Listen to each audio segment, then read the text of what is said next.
Hello everyone, and welcome to the 7th episode in our Light Sensitivity Awareness podcasts.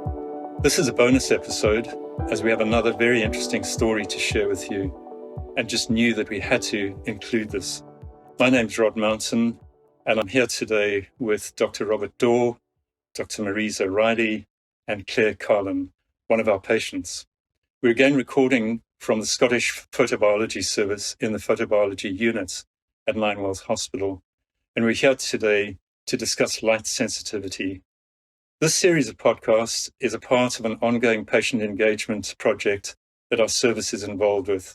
We're trying to raise awareness of light sensitivity conditions in order to reduce the time that it takes for patients to be referred to the Scottish Photobiology Service and also to improve the lives of our patients.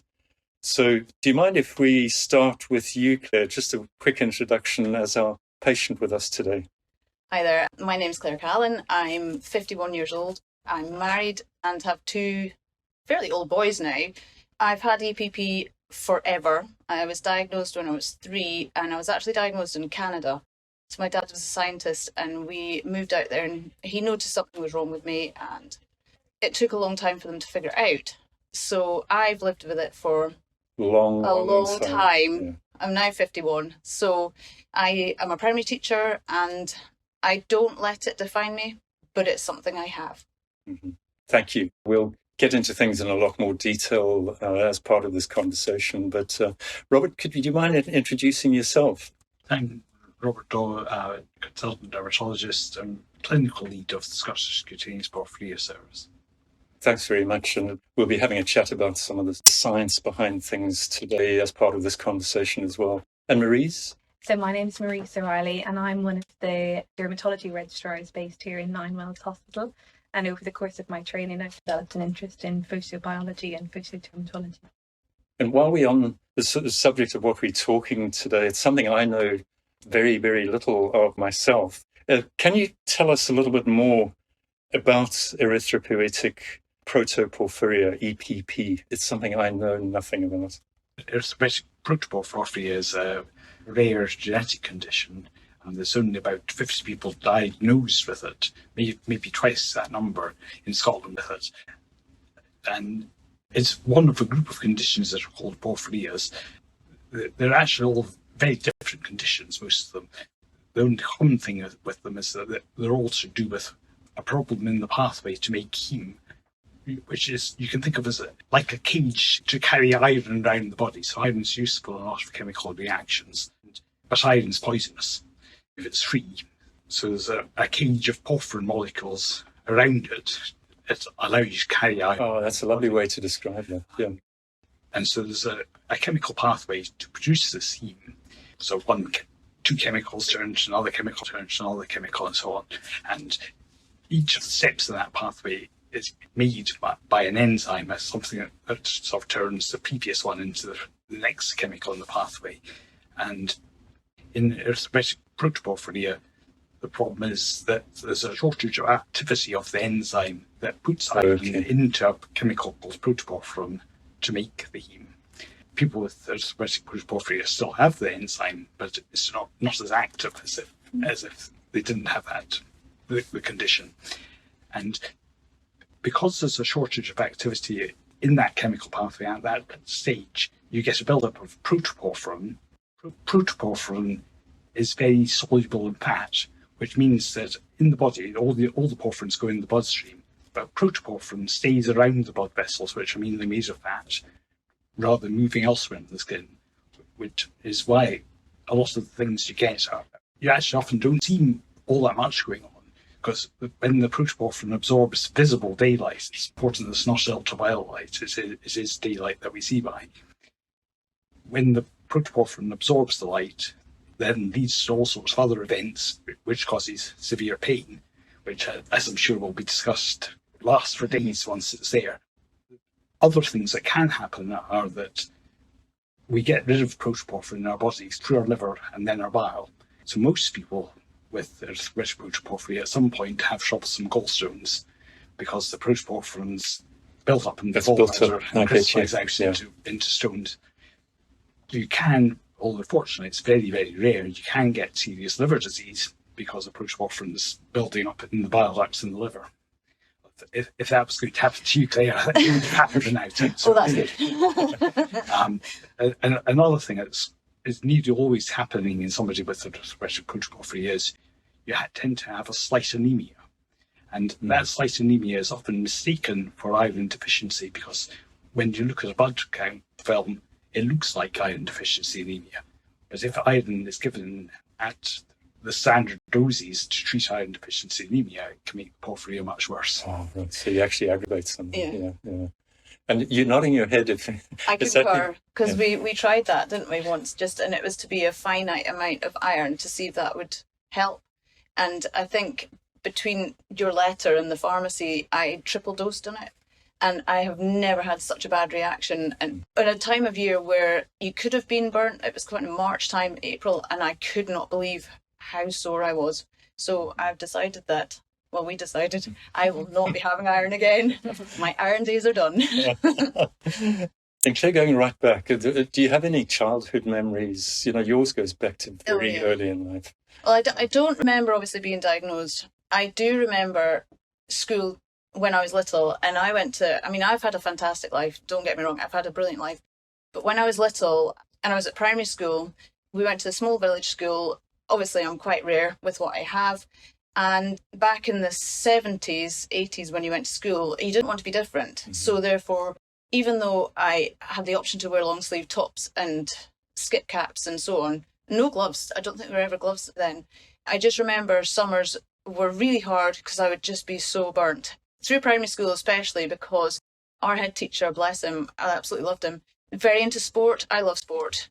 But our schools sat up on sort of up a hill, and we would, if the weather was sunny, every summer term, if it was really nice outside, we would be taken to the park to play non-stop cricket and rounders.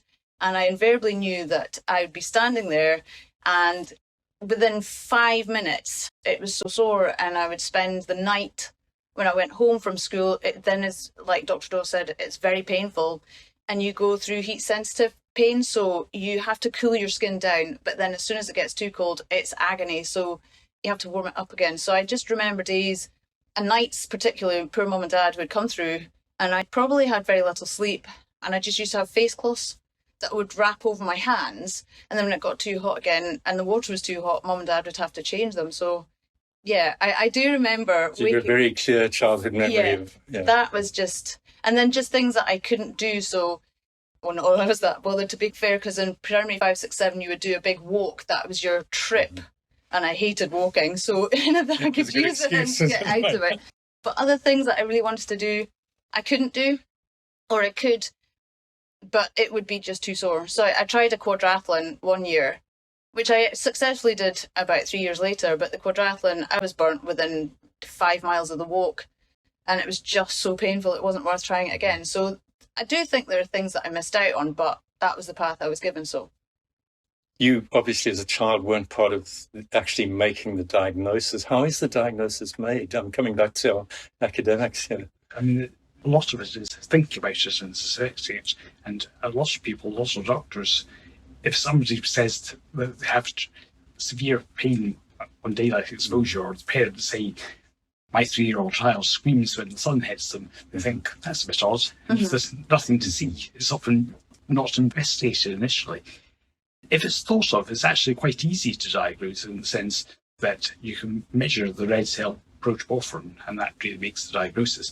But quite often the diagnosis is thought of, but it's still missed for a long time. I think of a patient I recently saw who's now diagnosed in her 40s, having had it since childhood, and they thought of it in 3 different countries that she lived and worked in.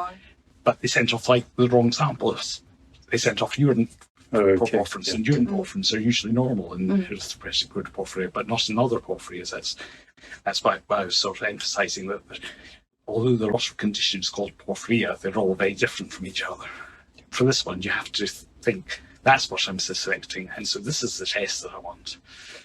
Yeah, it's that awareness, I think, which is so important with these podcasts, is just making the medical world practitioners aware But if somebody comes along with those symptoms, to be aware of it. I think my parents didn't know what it was. They hadn't a clue. And when I was taken to the doctor, it was when I had like lots of scabs, and they treated me for eczema, which made everything lots worse.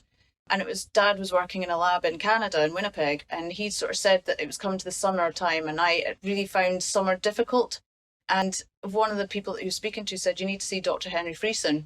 He'll be able to tell you. And I think, according to Dad, all they did was they took a blood sample, put it into something, and as my dad said, he would love to do my blood test because he just loves things like that, being a scientist. And he would like to take a sample of me, a sample of himself, and one of Mum, and he wants to show me exactly what happens. I'm going, no, you're retired now. Enough.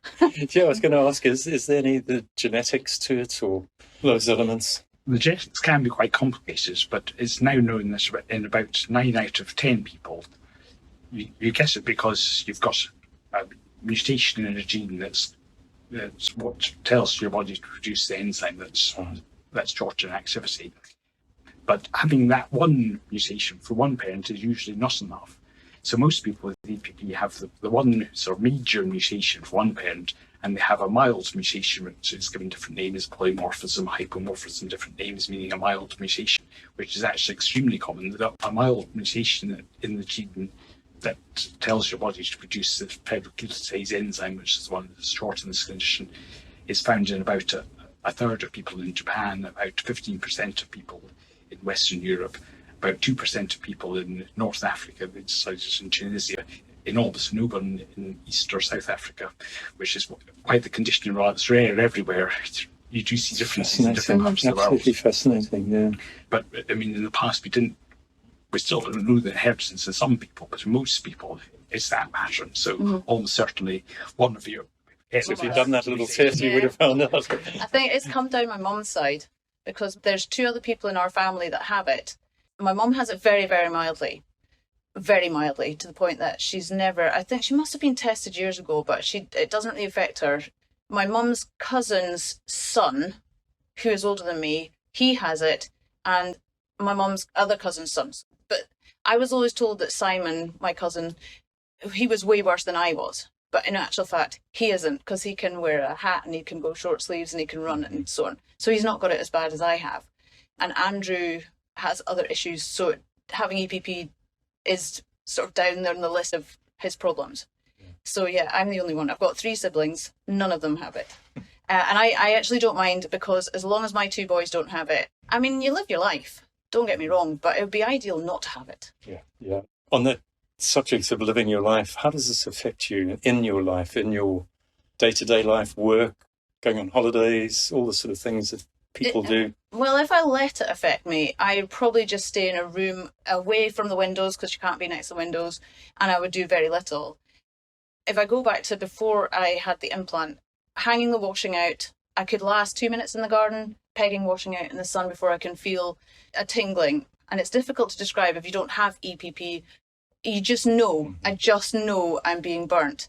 So I probably couldn't hang the washing out. You have to think about where you sit in transport. So if you're going on a bus or a train, or even in a car, you have to cover up. Bus and a train, you have to think about the windows that you're sitting next to. At work, I probably have chosen a career that is primarily inside, although to be fair, we're out an awful lot in primary school anyway. Holidays, I used to not ever go abroad. We never went abroad when we were kids, but that was partly me, but also financial. With 4 children, you can't really hop on a plane all the time. Nowadays, I love a hot holiday because you don't get very much heat in Scotland, so I love going abroad for that. I love skiing, and skiing's ideal because you have to cover up anyway, so that's fantastic. So I don't let it affect me, really. If I did want to do it, like I say, I would just be a hermit in a wee room, but I'm not doing that. And on that theme of covering up, how do you do that? Is it clothing and lotions? What do you do in practice? Literally, I don't have any sun cream because no sun cream works. So I've tried lots of them. I've tried the Dundee sun cream. There was some that have titanium in them sometimes, maybe probably make a difference, but generally I don't. I have to have quite thick clothing. Pre the implant, I would have to double layer. So I'd have to have 2 thin tops on. When I found out about buffs, they were revolutionary. So I wear a buff all the time. Big hat, has to be wide brim hat. Quite thick gloves. So they're described as winter running gloves. I wear them in the summer. Obviously thick trousers, and I always have to have socks on with shoes. Well, I could wear sandals in class, but that's if you're in a room that you know you're not going to be burnt. But even in a sort of reflecting white room or near windows, if I was to wear no socks in my classroom, for example, which is south-facing, brilliant, and covered in windows, I have to make sure I stay away from the bright patches. So that's how I would cope with it. And you're sitting in the room with us here with the light in the room. This is fine. Yeah, you don't have any sort of issues with. So indoors, you're fine. I think, yeah, because when I had the boys, both of them had to be in the incubator. They were very concerned about me putting my hands in it. So I just didn't. And the light went off and I picked the boys up. But I also have had heart surgery and I've had my gallbladder out. And the heart surgery was where we had to think about, was it okay to have the light on in direct where my heart was? But that was okay. That didn't affect me at all. Some people with EPP, it has been a problem. Particularly sort of operating theatre lights, LED reading lamps and things can sometimes be a problem. So there are some of them that can close to the skin. So even a light like this, I think if you were right next to it for long enough, you probably would have trouble with it. Yeah. But normal lights, you're not so close to, so you just don't get the same dose. Yeah. Marese, any sort of elements of this that you've sort of learnt along your way and learning all these rare dermatology conditions? I've learned a lot from Clare over the past few years, and you definitely helped us out with different meetings. And I think, it really, I suppose, I'm relatively new to dermatology. I've been doing it for 3 years. And I think it was only when I started dermatology that I began to appreciate actually the effect. And I think if someone had come to me in an earlier stage of my career and said, I'm allergic to sunlight, I would have really thought, is that really true? Is that a thing? Is that a thing? So I think actually Clare's description, the way you describe it, and it's a burning, tingling, and I think people with EPP are very good at describing this pain, but it's like no other pain that actually you hear described in lots of other conditions. So it has been really good. And obviously you'll come on to talk about the alpha melanotide and how that has really changed things. And I guess it's a pretty new treatment, and certainly it has only been available in Scotland in the last few years, and Clare is one of the first person. Well, I'd love to look. Could we move on to that straight away? Clare, we move back to you, and then. Well, I mean, we've tried loads of different things for about, I don't know, 20 years or something. We've done sort of light treatment. That didn't work. I ended up like a salmon, I think, after 1 minute 20 seconds in the cubicle. The iron, that was a nightmare. But this was unbelievable. I think we talked about it a while ago, but in its initial stages, and there was a bit of, I don't know about this. But then when it became apparent that actually the benefits may outweigh any potential side effects. And so it was like a carrot, though, for quite a while, because it wasn't going to be available. And I thought, well, in my lifetime, it would have been so lovely if I'd been able to have something. And funnily enough, when I was on holiday in Mallorca, I was playing tennis, fully clothed, and a lady who was playing on another tennis court, she was a German doctor, and she spoke to my mum and she said, is that your daughter? And mum sort of said yes. And do you know what she has? Mum said, yes, she's got EPP, and it's this. And she said, oh, I'm so pleased you were diagnosed. And does she have, there's a new drug out? And Mum said, oh yes, we've heard about it, but she can't access it at the minute. And it was only, it'd been on German TV that a young lad had it, and it changed his life. So he was able to play golf and so on. I mean, I played golf anyway, badly, but covered up. And so the first one we had to make a benchmark as to what difference would it make, if it was going to make any difference. And going back to such a middle-aged housewife thing to do is to hang your washing out. I love that.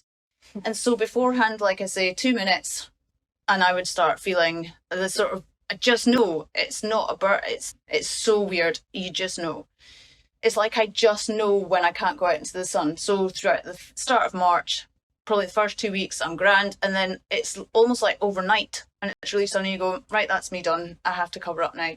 And the same, it's more gradual. So you've got a kind of winter and summer person, have you? I'm a very much winter summer person. I love all seasons. But now I can actually hang a load of washing out and probably last between 8 and 10 minutes without any gloves or a hat on, which is, for me, is such a small thing for other people, but for me it's life-changing. Today I literally am in one layer, It's not particularly thick, but I could walk around in the sun in this probably for about an hour or so and not be burnt, whereas before I'd have been absolutely cooked through it. I didn't wear a buff on my way to here. I did have to put a hat on because I'm not testing it to the limit and I would get burnt, but I didn't have to wear a buff on the way here in the car. And I would have had to do that 2 years ago, just with the reflection from other cars and just light.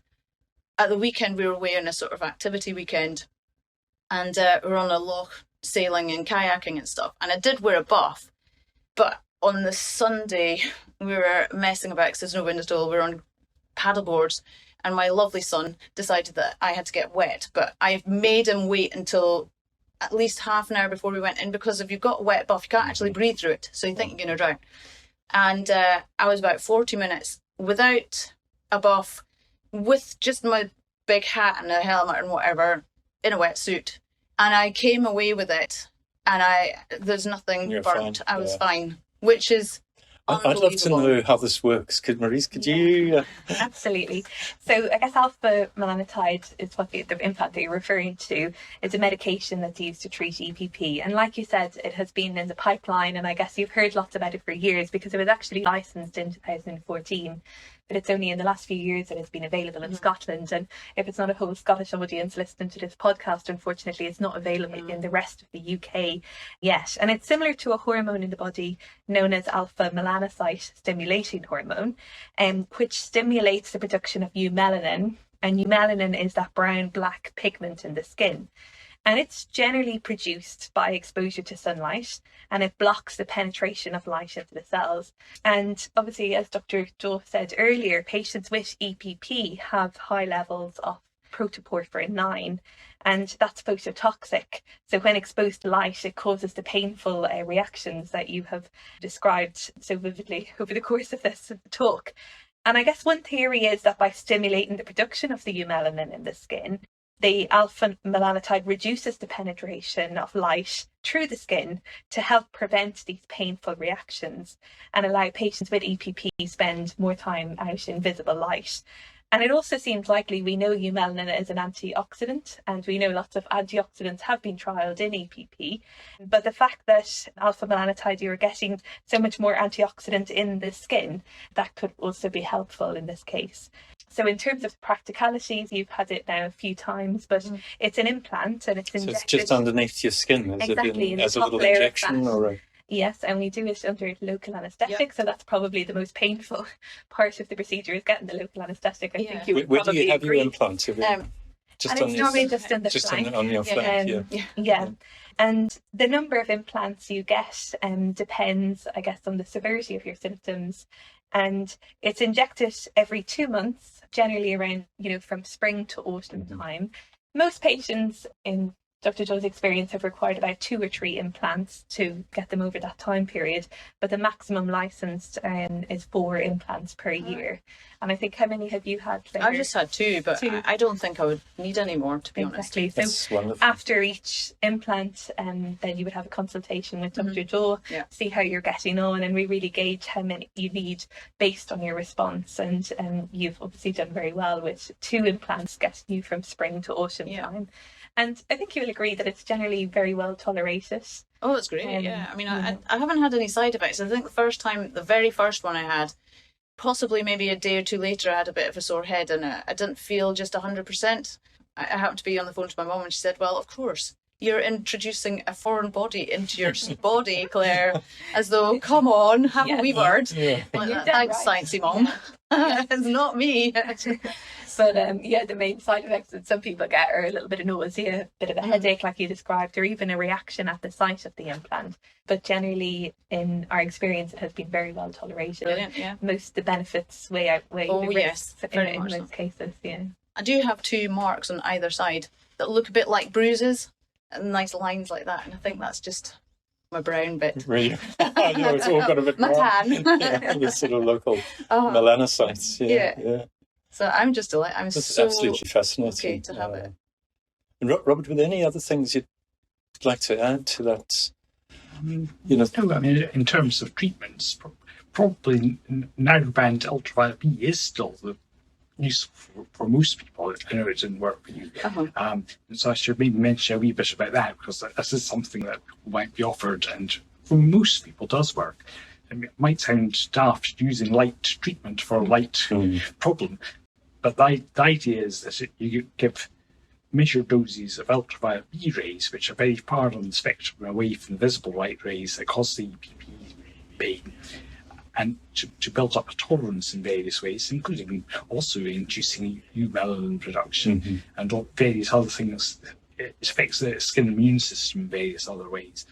But along with the ultraviolet B, you unavoidably get a wee bit of visible light. The way the lamps work, they produce visible light as well, and that might be why some people don't tolerate it. I wonder if it would make a difference now I've got an implant then. Yeah, well, that is maybe something worth considering, actually. I mean, as far as I know, ultraviolet B treatment and the implant haven't been tried for erythropoietic protoporphria, but it has been tried actually for another completely different condition called vitiligo. We'll get white patches in the skin. And the two have been deliberately used together, so we know they can safely be used together. And it's something we should maybe discuss. Another experiment. And Claire, I'd like to get back to one element of this that really, I suppose, surprised me. It was the pain with it.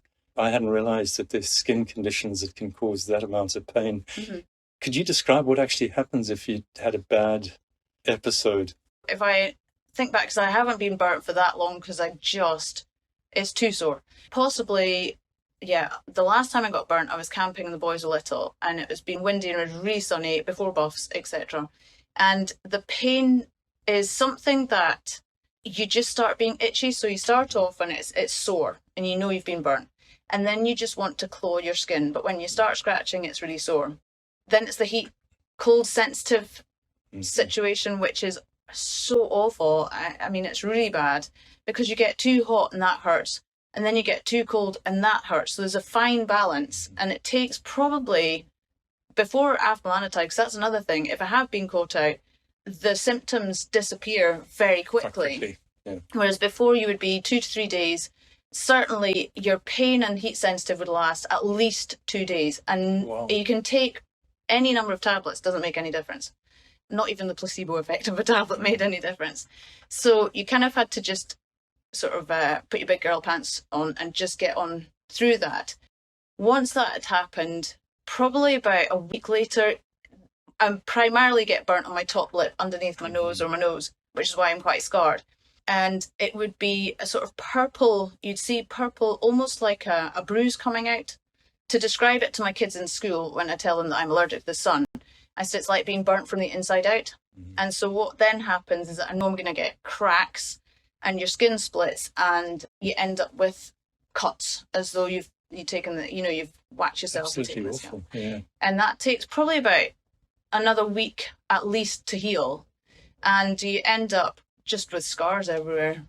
Quite a lot of events that I went to when I was little, because I'm quite a lot older than my cousin. One of my cousins, I was his godmother and I was 16 and I'd been burnt. So all the photos have got me with scabs under my nose, which is a bit rubbish, but you know what? There's worse things to have in life.